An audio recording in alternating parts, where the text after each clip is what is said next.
Hi అండి, అందరికీ నమస్కారం. Good morning. Welcome to the రామునిల్ బ్లాగ్స్. ఈరోజు మా ఆఫీస్లో బోనం తీయడం జరిగింది. అంటే బోనాల ఫెస్టివల్గా జరిగింది. మేము ఎవ్రీ ఇయర్ ఆషాఢ మాసంలోనే బోనాలు చేస్తాం మా ఆఫీస్లో. ఎవ్రీ మన సాంప్రదాయం ప్రకారం ప్రతి సంవత్సరం చేసినట్టు మా ఆఫీస్ దగ్గరలో ఈ సంవత్సరం కూడా బోనాలు జరపడం జరిగింది.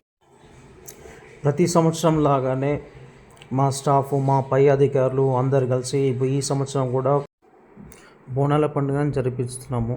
పోయిన సంవత్సరం అయితే మా విజయ్ కుమార్ సార్ ఇట్లా ఉండే ఆయనకు కొంచెం హెల్త్ ప్రాబ్లం వల్ల బోనాల పండుగ హాజరు కాలేదు.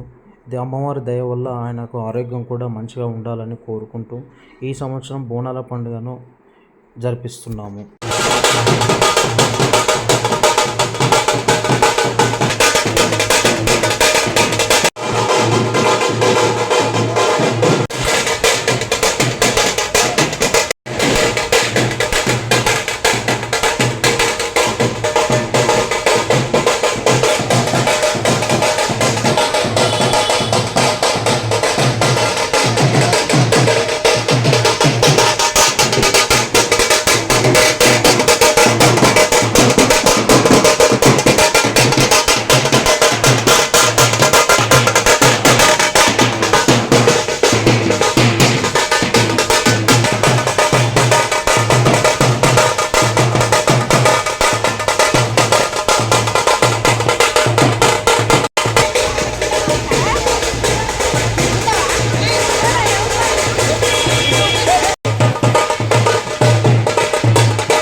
డౌన్ పేమెంట్ మీదనా కట్టాలన్నా.